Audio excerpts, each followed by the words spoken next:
for this final plenary session, Dr. Jan Brase from DataSite. Jan is going to talk about riding the wave, paradigm shifts in information access, and I'm going to just give you a bit of a background on him before I ask him to come up and address you. Jan has a degree in mathematics and a PhD in computer science. His research background is metadata, ontologies, and digital libraries. And since 2005, he's been head of the DOI Registration Agency for Research Data at the German National Library of Science and Technology, known as TIB, I think, or TIB. He is furthermore is also managing agent of DataSite, an international consortium with 15 members from 10 countries. This was founded in December 2009 and has set itself the goal of making the online access to research data for scientists easier by promoting the acceptance of research data as individual citable scientific objects. Jan is chair of the International DOI Foundation and co-chair of the recently established Data Citation Task Group. He's the author of several articles and conference papers on the citation of data sets and the new challenges for digital libraries in dealing with such non-textual information objects. I ask you to join me in welcoming Jan to talk to us this afternoon.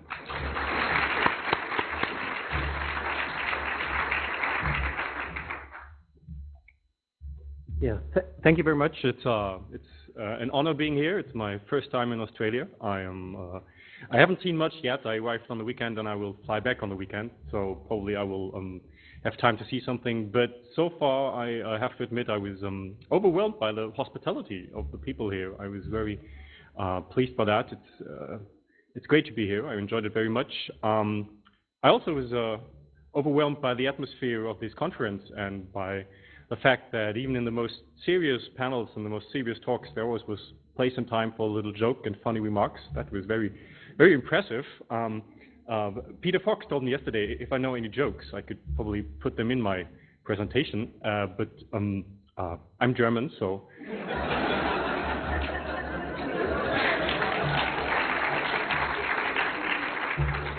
So I expect this to be a German talk, which means highly informative, precise and dull.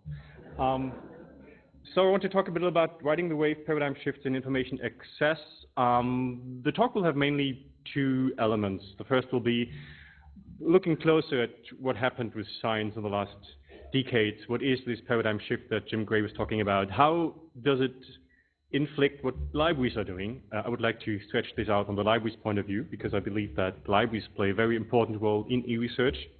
And then I would like to tell you something about DataSite, although it was kindly introduced, but I will just go give you some details. What are we doing? Who are we? So, this, it looks like I have to do it that way. Okay. So, science paradigms. This slide, introductory slide, was borrowed by late Jim Gray because he made this fantastic definition of the fourth paradigm, and I think it's still very accurate and still very, very interesting. I guess you all know this, but it's always good to repeat it. So what happened with science? 1,000 years ago, the science was empirical, describing natural phenomena, looking in the sky, looking how the birds flew, looking how the stars looked, and then describing that and trying to make an analysis out of that. Then some 100 years ago, suddenly we have the theoretical branch where people were not only looking and seeing, describing what they see, but they were trying to find models and try to find out why this is so, what they see, which was, of course, a first paradigm shift in not only being passive and trying to accept what's happening, but also being active and trying to understand why it is so. And then we fast progress. In the last decades, we had the computational branch. So suddenly, it was possible to have your theory and try to simulate your theory and try to get something out of it. And probably it looks a little bit like that what you were empirical seeing in the first place. So that was also a very big paradigm shift. And right now, what we have is the e-science, the e-research, the data-intensive science, which in a way unites all of these things together: the theory, the explanation, the measurements, the computation. Now all of this is together, and we have a very, very uniting science that we call e-research or e-science. So what does this imply from the look of a library? First of all, why are libraries important? Why is it important what libraries are doing? Well, Libraries have a mission of giving access to information on the first place, and on the second place, libraries have a long tradition in doing so. Libraries have a several thousand-year-old history, and they are known information providers. They have a very, very trustworthy element in there. A lot of people know what a library is. A lot of people trust a library. A library still is a place where people go to seek for information. And also, last but not least, libraries have the tendency to be persistent. So whenever we're talking about e-science and projects that we have and new initiatives that we're building up, there is always a chance that these initiatives, these projects might not be here in 10, 20, 50 years. But there still is a bigger chance that the national libraries, the science libraries, that they will be here in 50 years. So that's why libraries, from my perspective, play a very important role. And if you look at this, empirical science, theoretical science, well, libraries have a good standing in there. So they provide a lot of articles, papers about empirical science, about theoretical science. Coming to computational science, it gets weaker. They have some papers describing it, but they don't actually have the computer models, the computer code in them. And coming to data science, they lack to fulfill their mission here, because the library's mission is to provide scientific information.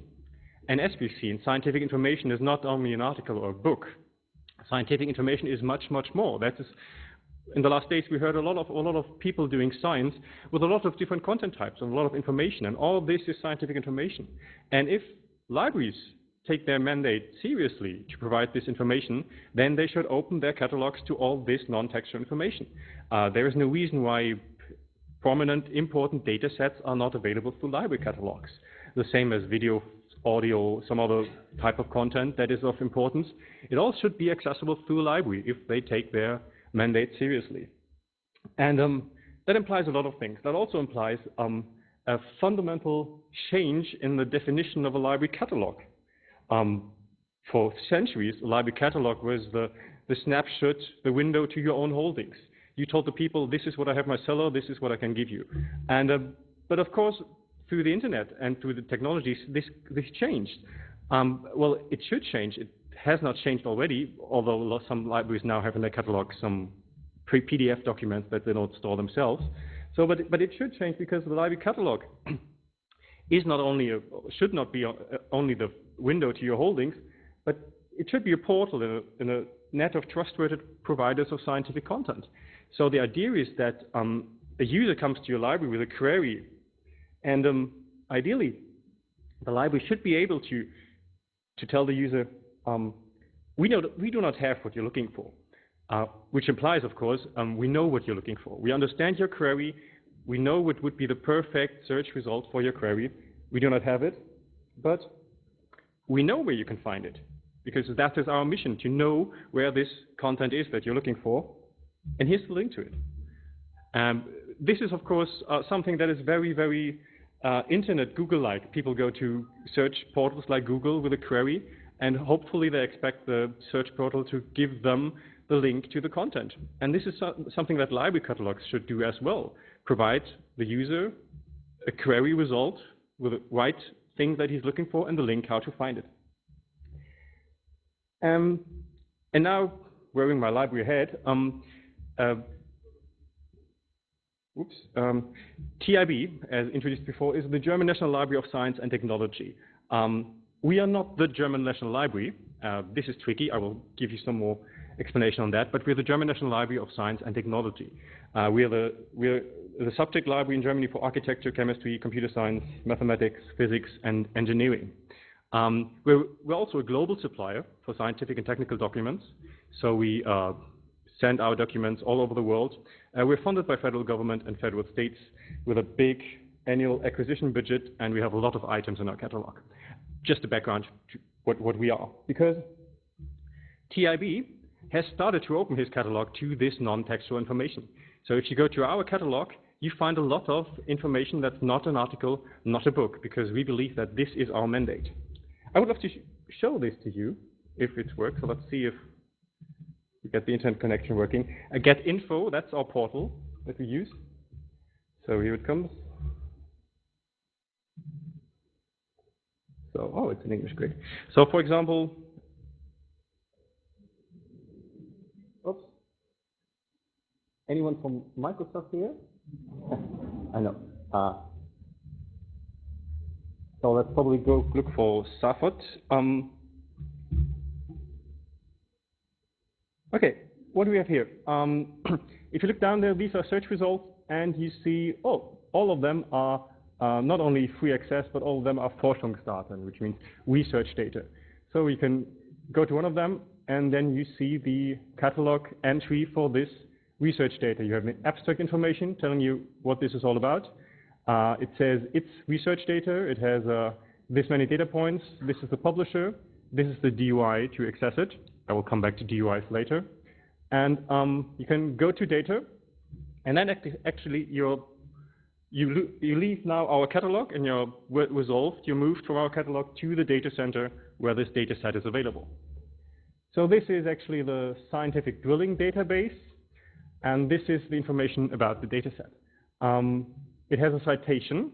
This is important. We'll come back to that later. You can even download the citation. It has an abstract information. It's geo-referenced, so you could click on this link, and then if it would be installed, Google Earth would open up and show you in Google Earth where this data was taken out of the ground, as it is a drilling core. So we cancel that. And then it has some more information about the data set, including all the different parameters that are in this data set, which are quite a lot. And then at the end, you can download the data. You can also say, I don't want to download all the elements, so I'm only interested in this parameters. So you can actively make your own subset of the data, saying I'm only interested in these elements. And then you can say the separator should be comma, semicolon, or tab, and then you can download the selected elements into your own system, and you have a data set that you can actively download. We're not going to do this here. So you have from our catalog, with 2 clicks, from our library catalog, you can access a big data set that might be of interest to your everyday scientific work. Oh, wait, I will go back. There's another.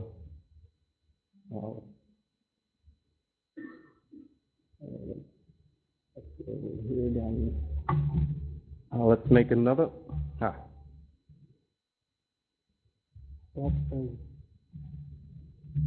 Make another query that I want to show you, another type of data that we have, just to get a feel of what we have. Let's say Potter, but not Harry Potter, but Potter Peninsula. And there you see, now we have different type of content. We have regular articles that you can find, but also we have some research data that we would like to click on. Actually, it's a map, but we have a closer look on that. So this also is a data set. Again, we found it in our catalog. We click on it, click on the DOI to resolve it, are directed to the data center page. It's another data center, so it looks different, this page. There's a citation of the map. Interestingly, it also tells you that this map already has been cited 3 times by other resources. So it was cited by this thesis that has a URN. It was also cited by this project report that has a handle as an identifier, and it was cited by this scientific article that has a DOI as an identifier. And all 3 of those articles cited this map. And if you click on download dataset, of course, what you get is the map itself. It might take some time because it's a map. And of course, a map is it's visualization of a data set, but we define data very, very broad. So this takes some time, but there it is. So again, from our catalog, 2 clicks, and you have a map as a search result. So you see, we already started to include a lot of non-textual information in our catalog. And this is only the beginning. These were some examples. We have much more to come.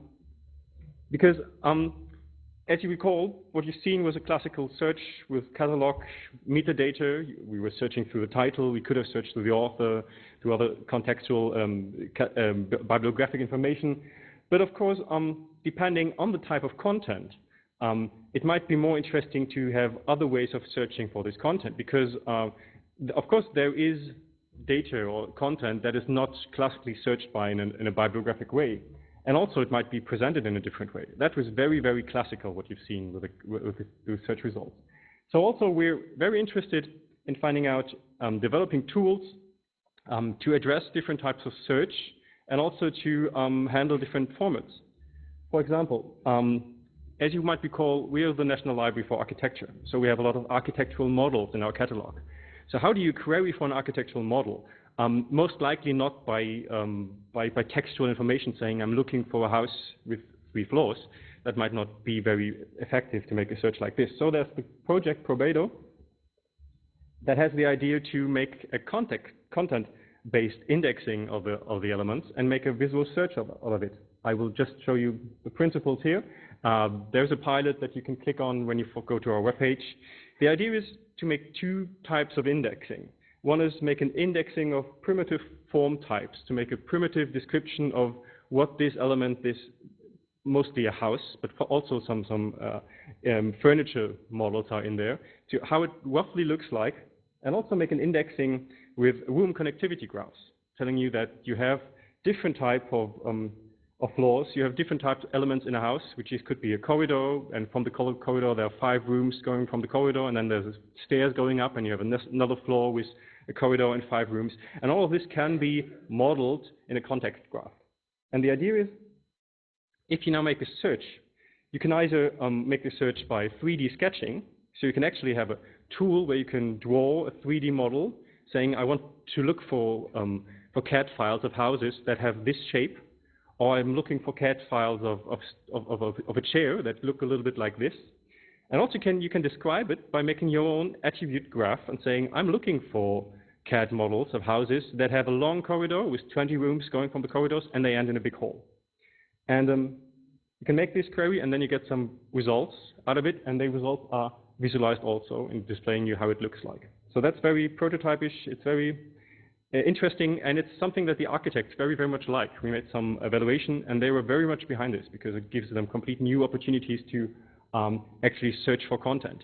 Of course, with architecture, there is also always the problem of how much of the data actually will be available, how much architects are interested in putting their CAD files into the system, because architecture is a commercial business. So most of the content that we have are, of course, from university studies. So the university students that make their final degree in architecture, they are very much behind the idea of uploading their final models into this catalog, which gives you a good a number of examples. Also, even if we have textual documents in our catalog, there very often is much more information in this textual document than you would at first believe. If you take chemistry, for example, a chemical document has a lot of extra information that's in there. Chemical names, reaction schemes, chemical structures, table with reaction schemes, derivatives from the reaction, and also some links to entities from the table. So it would be ideally to not only make a link from this article to underlying data when we store the data, but also to add additional ways of querying this text. So we have one other pilot that's called ChemDE. ChemDE is the central database for chemical information in Germany. It's run by us. And in this pilot, you have the possibility to actively search for chemical structures. So there's a little building tool that chemists know. When chemists make their drawing of chemical structures, they always have like little tools like this where they can take the different rings and elements, put them together and form a chemical structure. And with this tool, you can use it, draw the chemical structure you're interested in, and make a query, and what you get out of it is all texts that are about this chemical structure or have these chemical structures in them, which is also very neat.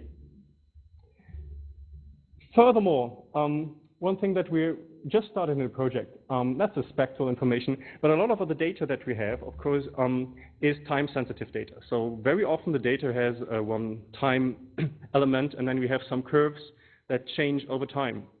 So what we started in the project is, wouldn't it be great to actually do queries on this curve behavior over time? So we just started last year with a project with some Fraunhofer institutions in Germany on computer graphics. And the idea is you can make a query by sketch or query by example, meaning you can either upload the data set and say this data has some behavior over time. So please look for other data sets that have the same behavior over time than the one I'm uploaded. But also you can draw some curve and saying this is the curve I'm interested in. So do you have any data in your catalog that has the same behavior over time than what I have drawn? And what you get out of this is the table you see down here where you have different curves.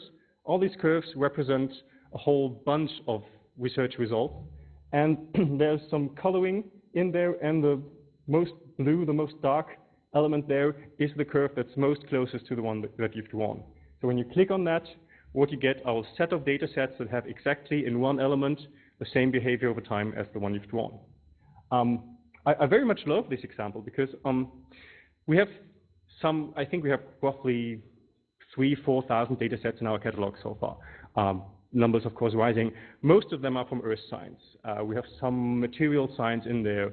But over the time, and especially through DataCite, we will have more and more data sets in our catalog.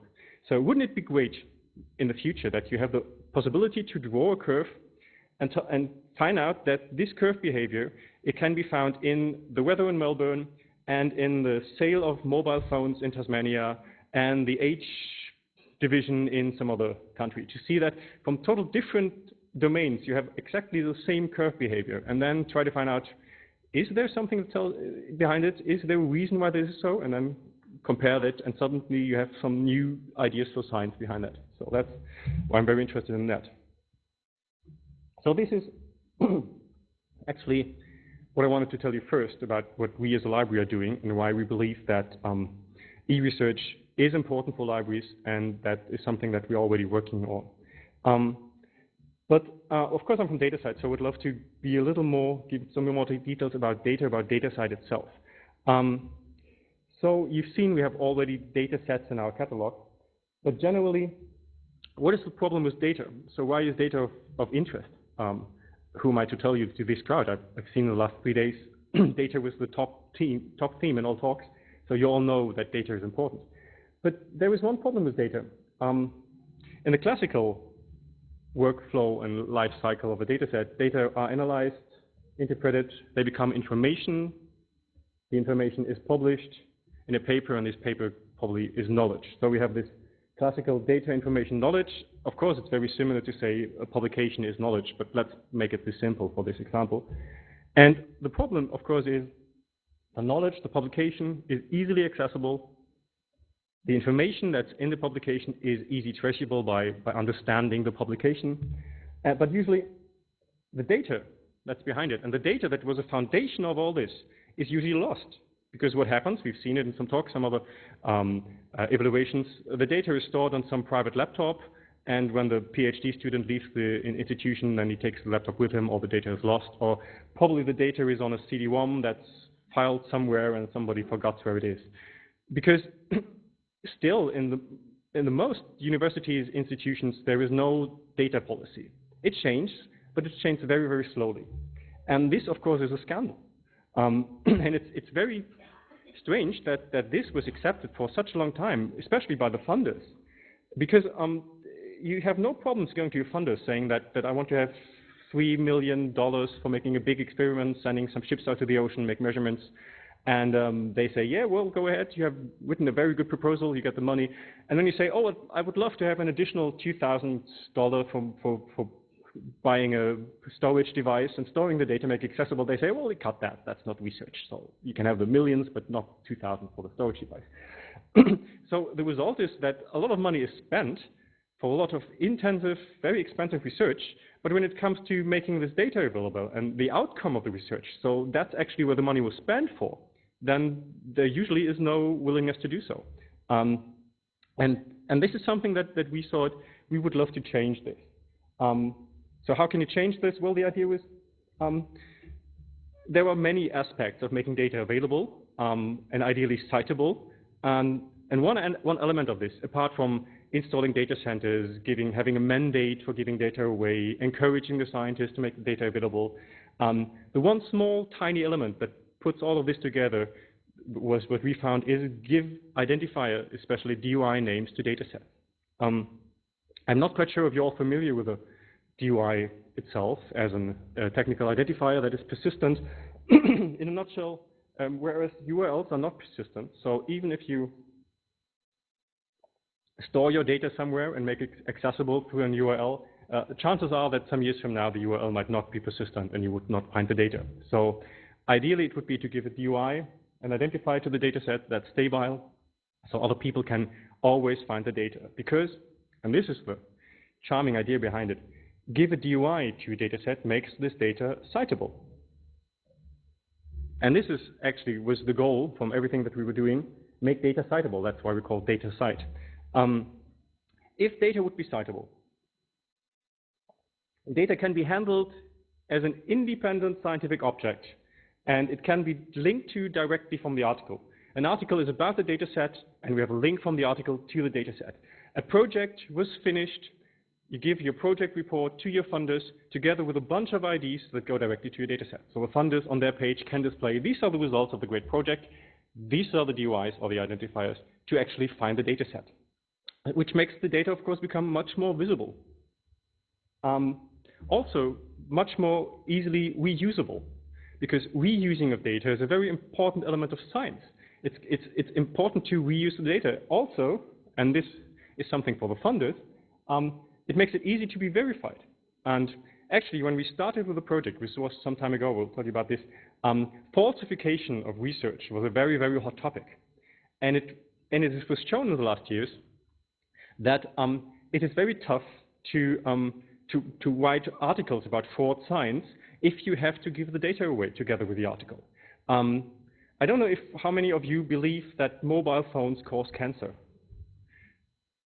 Nobody does. That's perfect. Because a lot of people in the world believe that mobile phones cause cancer, and they believe that it was proven that mobile phones cause cancer, because there was a study some years ago in the University of Vienna actually proving that mobile phones cause cancer. And I talked to a scientist in Bremen who discovered that this was a fraud, and what happened actually was that by mistake, he got a hold of a Windows doc version of this report, and there was a table inside the report. And what the authors didn't know is that when you import an Excel spreadsheet in your paper, in a doc paper, that sometimes the data is still inserted as well. So he was able to extract the spreadsheet and then have a look at the data, and it was very easy for him to prove that this data was a fraud, because no one is able to false data in a way that you wouldn't find out.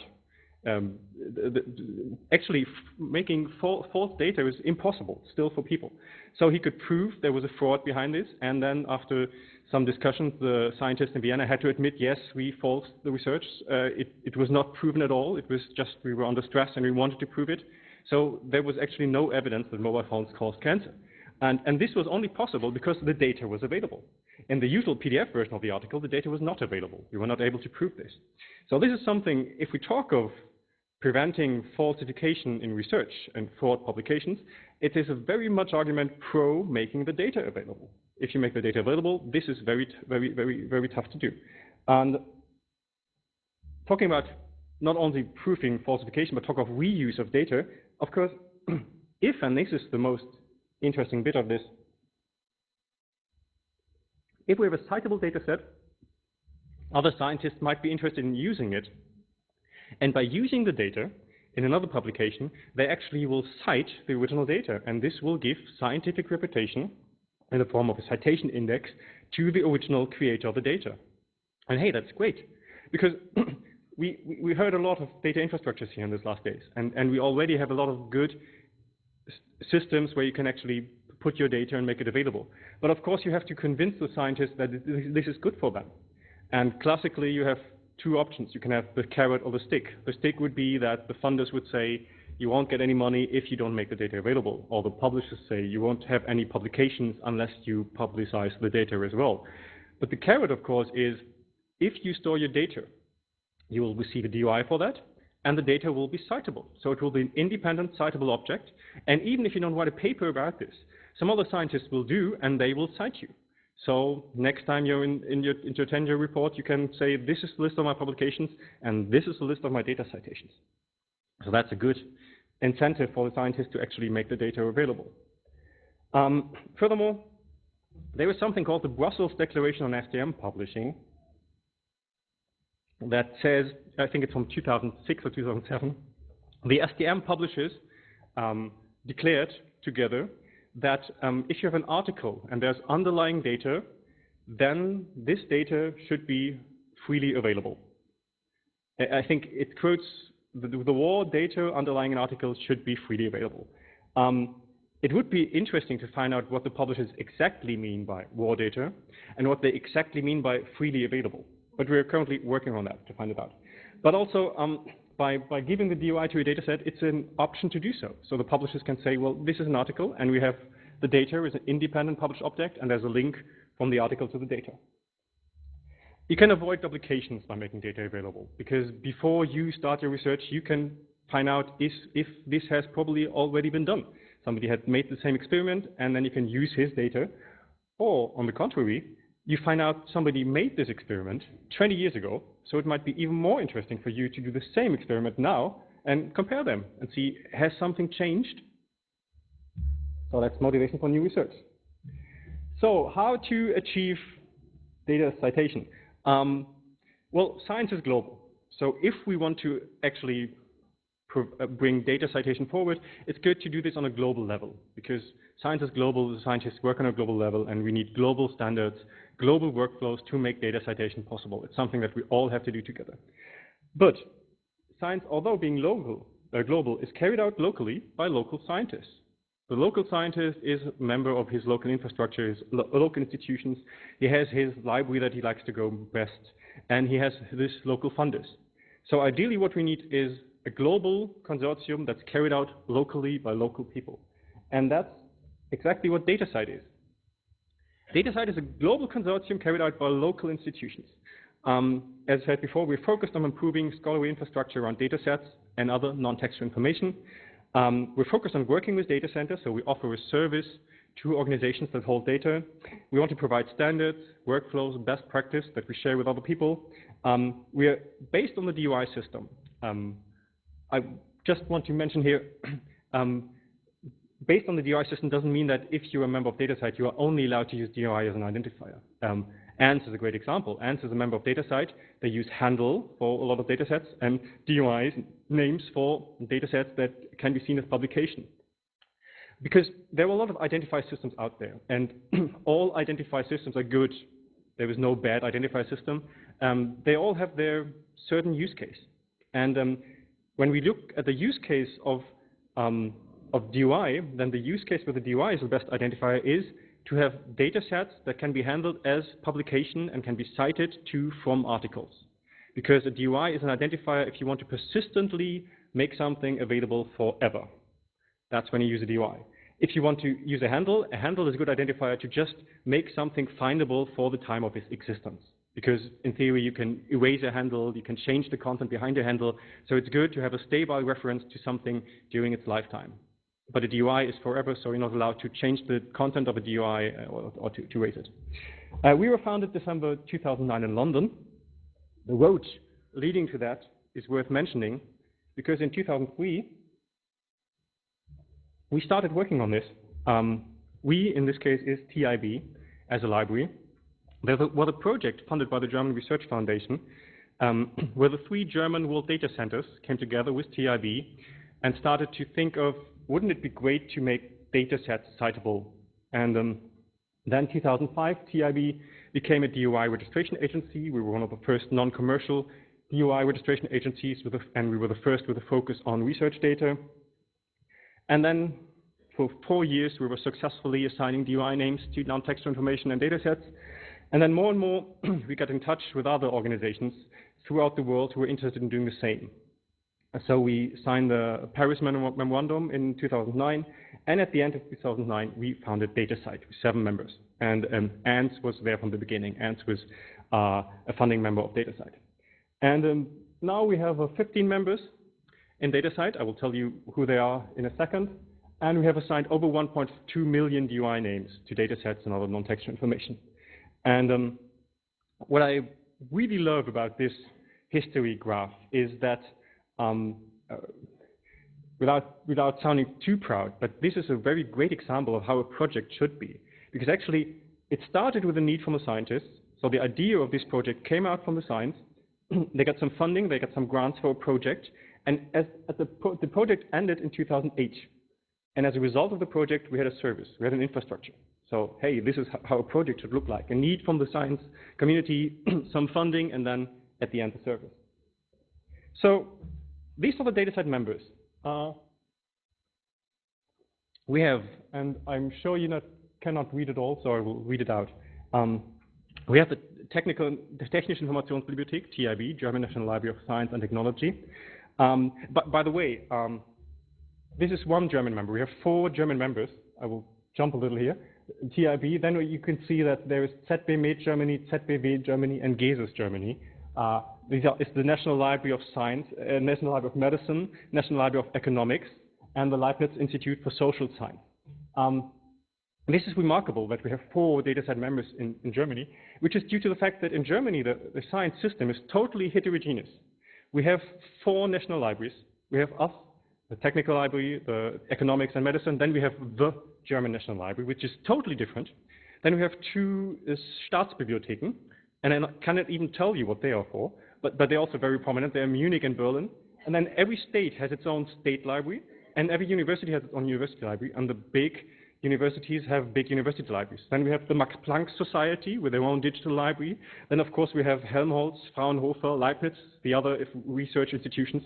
So it's totally heterogeneous, which meant that when the first ideas came out to do this DOI registration on a broader scale, we never ever dreamt of saying that we want to have the German DOI registration agency for research data, because we knew it would be absolutely impossible to establish a central German DOI registration agency for research data. So that's why we decided we will try to make the global DOI registration agency for research data, because that's much more easy. and then at the end, the other German element libraries can join and be a part of that. So these are the 4 German libraries. Then we have the Canadian Institute for Scientific Technical Information, CISTI from Canada. From the US, a little similar situation in the US with a heterogeneous system. We have California Digital Library, the Purdue University, and the Office of Scientific and Technical Information, OSTI, from the Department of Energy. In Europe also we have Library of TU Delft, Netherlands, Technical Information Center, Denmark, British Library, Library of ETH Zurich, ENIST in France, and the Swedish National Data Service, and last but not least, the Australian National Data Service, ANS, is also a member of DataCite. We also have 4 affiliated members. So these are organizations who want to work together with us on this issue, but not actively assign DOIs to data. This is the Digital Curation Center from the UK, Microsoft Research, the ICPSR from Social Science from the US, and the Korea Institute of Scientific Technical Information, KISTI. So these are 15 full members, 4 affiliated members from 11 countries all over the world. So, as I said, what is the structure of DataCite? As I said, the idea is to have this global umbrella called DataCite. DataCite is the official DOI registration agency, so it's a member of the International DOI Foundation.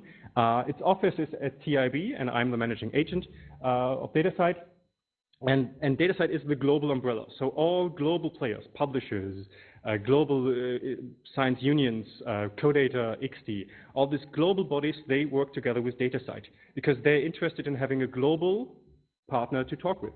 They don't care that there are libraries, DataCite members, and data centers behind it. They want to have their global representative that they can talk to. On the other hand, DataCite is carried out by the local members, and TIB, British Library, and they directly, on a local level, work with the data centers. And for the simple scientist and his data center, it's not important that there is DataCite behind it as a global organization. He wants to have his local representative. And so this is the idea of this 2-level approach. So DataCite has 4 main goals, and interestingly, these goals actually made themselves visible throughout our time. When we started, actually, we had only one goal, which was number 1 as the first goal, to act as a DOI registration agency, to make DOI available to the libraries through DataCite. It's still one goal. The second goal pretty soon became clear, is to actively work on standards and workflows on a global level. So that's why we're a member of the CODATA task group on data citation that was also mentioned before, which is a new task group established last year in South Africa to actually define global standards for data citation. And it's a very, very interesting group because whoever deals with data citation in the world is a member of this task group. It's a very, very strong, very, very competitive, very interesting task group that's working there. STM, the Scientific Technical Medical Publishers, the STM Association, I mentioned earlier with their Brussels Declaration.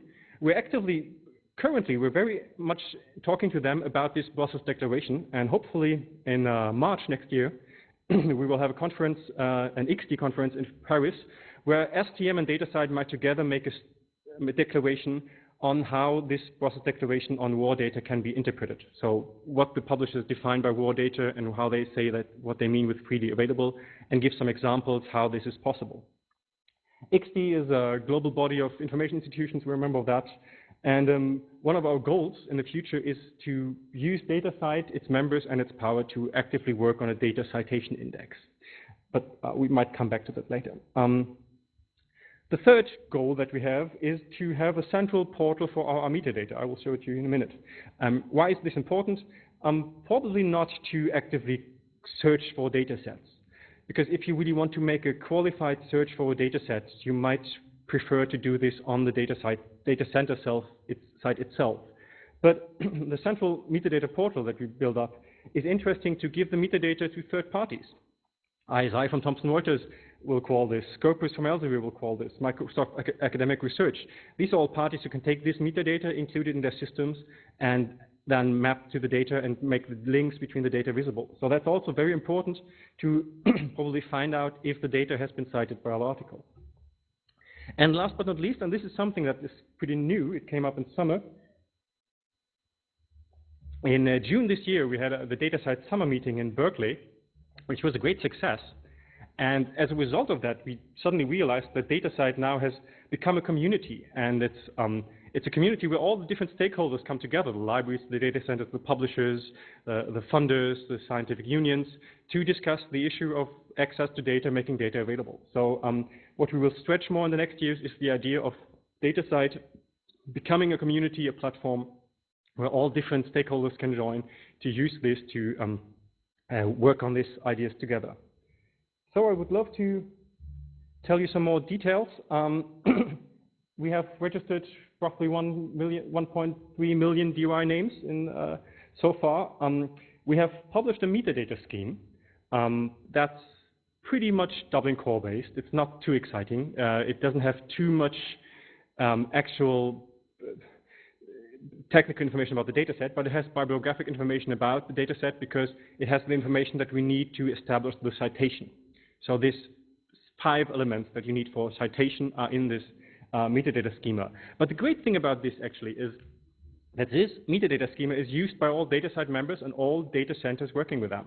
So whether you have your data uploaded at ANS, receive a DOI, then you know you have the same metadata schema as a British data center, as a Canadian data center. They all use the same metadata standard. And we have the metadata store that's available since June. Right now, it's roughly 50,000 elements in there. So from this 1.3 million, 50,000 is a small number, but that's due to the fact that a lot of this data has been registered before. We have to change the metadata, so we upload them slowly, and hopefully, beginning of next year, we hope to have at least over 1 million elements in there. So that's the metadata search, looks pretty familiar. And if you look, for example, oops, no, that doesn't, I wanted to say Australia. So data sets about Australia, then we have some data sets from Australia, some data sets about Australia. Let's look at the first one. It's pretty straightforward. It gives you the information about the data set. So very much the same as you've seen from our library catalog. There are some interesting additional features. One is that you can click on that and you can export the BibTeX with a citation, or so you actually have the way to download the citations and put them in your system. And down there, you have the way to very easily extract the metadata in any format you like. So if you click on that, then you have the metadata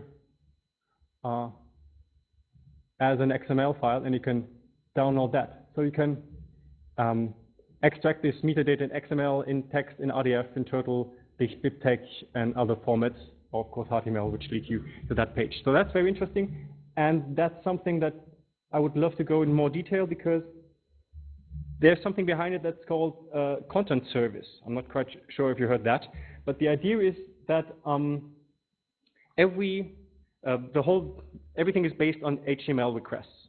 So you receive metadata, you receive the splash page, you resolve a DOI. When you resolve a DOI, it's an HTML request. And with every HTML request, and forgive me if I'm being a little too techy here, you have the way to make an acceptance header to say that I want to accept different formats. So if you, for example, you could say that I want to accept only RDF metadata. And as a result, when you resolve the DOI, you not resolve the DOI to an HTML page, but you resolve the DOI to an RDF file. That only works on a technical level. So as a user, you all usually resolve to the HTML page. And I give you some example of that. This works directly on the DOI proxy level. And this was first introduced in June by Crossref. So what you're able to do is, if you go to the DOI page, doi.org, the DOI resolver, with a machine, so not as user resolve the DOI, but with a machine, you can tell the machine, I'll show you this, that one example, you can do it with curl, if you know what curl is. Curl is a way to do HTML requests on your machine. And curl can make a request for a DOI on the DOI proxy level, and this is the easiest one. Say, I accept application datasite text, and when you do this, you resolve the DOI, you don't get the HTML page, but you actually get the citation out of it. So your machine would retrieve only the citation of the dataset, which is, interestingly, for linked data applications. But it even gets more better, because you can also say, I only accept application RDF plus XML. That means that if there is an RDF file with the metadata of this object, then your machine would resolve the DOI and would not resolve to the HTML page, but would get the RDF file with the metadata. And that actually works for almost all 30 million DOIs from Crossref for articles, and it works for all DOIs that are inside our metadata store as well. And this is great, because it gives you, the possibility to use DOIs for all your linked data applications. So if you have linked data, and linked data is about having RDF files somewhere and get the RDF information, get the RDF tuple, and of course, it works perfectly with the DOI, because the DOI is the stay-by linking for these RDF triples. And now you can very straightforward get the RDF triples from any information, any data set with it, and also the RDF information of every article. So it's easy to see that there is a market there for a lot of nice linked data application built on that, because you can easily extract all RDF metadata from any article in Crossref and any data set that's in DataCite. But, and this is something that we will do and Crossref will not do, we don't have to stop here. When I say we accept any kind of format, why not introduce an application format, a MIME type application WAR, which means that's the WAR data. So when you resolve your DOI with the accept application WAR header, you don't get the HTML page, but you get actually the real data set in a format that we have to standardize. So this would mean that you can then build up applications that probably do visualization or do querying. So it could mean that you could have a standard querying system with a DOI, and it would, for example, allow you to do stay-by linking of subsets of big data sets. You have a data set that has a DOI, you have a standard query for this data set, and you have the standard query with the DOI, and this method of resolving, you always have the same subset. So this is a citable query for a data set. It will never change. Now this is something that we will do probably in the future. There are one or two issues from our data sets. Some of our data centers are not very happy with the idea that you resolve the DOI and you directly get the raw data, because this way you lose, of course, the content information, the copyright information, the citation information. So we currently try to find a way how we can do this and still get the copyright information transported somewhere on there. But that's something for the future. So that was the techie part. Please forgive me if you had no idea what I was talking about, but I'm sure that some people here understood me and might be interested in that. So what type of data are we talking about anyway? This, of course, is also important. I've shown you examples from architecture, from geoscience, a map, and okay, great. And the fact is, we have a very wide definition of data sets. We have registered earthquake events, climate models, seabed photos, distributed samples, medical case studies, computational model. That actually was the first DOI that Ants minted. It's there. And audio records, videos. All of this we see as research data, because we say anything that is a foundation of further research is research data. Research data is evidence. If you have any type of content, scientific content, that is the foundation of any research, then we say that's a data set. or that's research data, which is a very, very broad definition, but it fits in our needs. So, I'd love to show you this. Coming back to citation. This is a data set, citation of a data set, and citation of an article. The interesting thing is that this data set actually is the foundation of this article. So I just resolved the DOI of the article. It's a Elsevier DOI. We go to Science Direct. It tells you everything about the article. It doesn't allow you to see the article because there's a purchase here, and if you want to look at the article, you have to pay a lot of money to Elsevier. But it also tells you that there is data behind the article available. That's here, Pangea supplementary data. This actually is the DOI of the data set that is behind the article. So what you can do is you find this article in Science Direct. You're not allowed to read it because there is license on there, but the link to the data behind it is freely available. So you click on the DOI, you resolve the DOI, you get to the data center. And there's the raw data. You can look at this, see that's the data set list collection. This is a subset of that, and then you have some more information. You can actually view the data as HTML, and there's the data. So actually, that gives you the possibility to go from the article to the underlying data. And what's most interesting is it's for free. So the article is not for free, but the data behind it is for free. This is a great project between one of our data centers and Elsevier. So it's Pangea and Elsevier doing this. But one goal of DataCite is to open this up to other publishers and other data centers. So ideally, in the future, for every data set that we have in our system, and there's an article describing this data, there is a way from the article to link directly to the data. Because we want to, of course, measure citations of data sets. And although this is one of our first goals, to make data citable, probably the citation is not everything. Because, and this I borrowed from Jason Preem, this slide, we don't use the web if we don't look at data citations. Because the web was created for scholars, and now it's changed everything except scholarly publication. If you look at journals and citations, these are technologies from the 18th century. They have been in use for hundreds of years. And online journals are essentially paper journals, only on faster horses. So the question is citation exactly the perfect tool to measure the importance of a data set?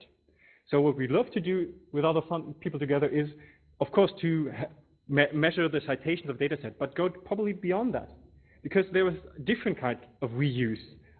There is resolution. We can trigger how often the DOI was resolved for a data set. That's some information. At the data center level, you can count the downloads of a data set. You can see if this data was mentioned in Twitter or some other blogs. Of course, with citations. And all these types of information together would actively probably create a number that has much more information than just the citation record. So this is something that we're actively working on, because that's also an opportunity to do something a little different than it was in the last. So I would like to close this talk in coming back to the wave again. The talk was Riding the Wave. Riding the Wave also is a report from the European Commission dealing with all this data aspects. And of course, what's the wave? Well, the wave is growth of information overload. You all heard that. So much data, you all know this figures where you can see that this is the exponential growth of data, and it's the exponential growth of storage space, and that's the exponential growth of publications, and data is exploding. We have diversity of media formats, media types, and we have more user requirements. People would love to work with scholarly articles the same way they work with blogs and Twitter feeds, so they would have more interactive elements in them. So this is the big wave that's coming to us, and a lot of people are afraid of this, actually. But why should they? Information overload is actually no problem. Information overload is only a problem when you want to have a manual curation. But look at Google. Is Google complaining that there is too much information on the web? No, because they say that more information makes you have better results. The more data you throw, the better the filter gets, and you get better results of this information. So actually, don't turn off the taps. Build boats. Don't be afraid of this information overflow and this wave that you have. You just have to build some tools dealing with that. And it's not a challenge, it's an opportunity. And I think that's something that I wanted to show you here, and that's something that you all have seen in the last days, in all the talks that were here, that there were a lot of ways of dealing with this mass of information and this new type of research. But it's not a threat, it's not a challenge, it's an opportunity. We can do a new kind of science together, actually, that might be, in a way, be better than the classical science with the classical scholarly publication and the classical licensing, and that have more information, more benefit for all of us. So let us ride the wave together.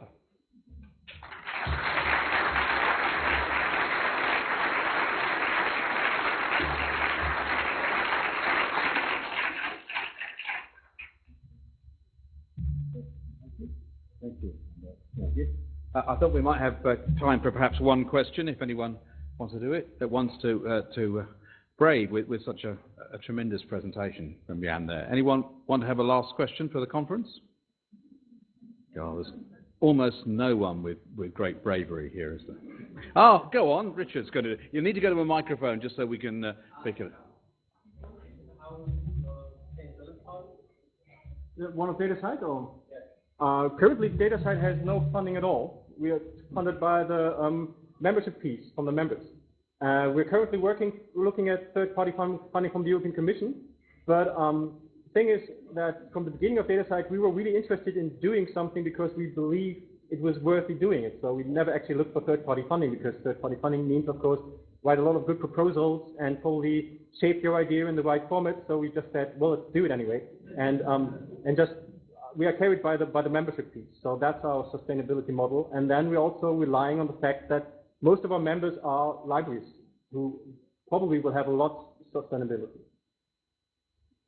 Thank you very much. That was a tremendous presentation, Jan, and I think a real call to action for what we were doing. So I'd like to thank you on behalf of us all. Please join me, everyone, in thanking Jan for such a great presentation. Thank you.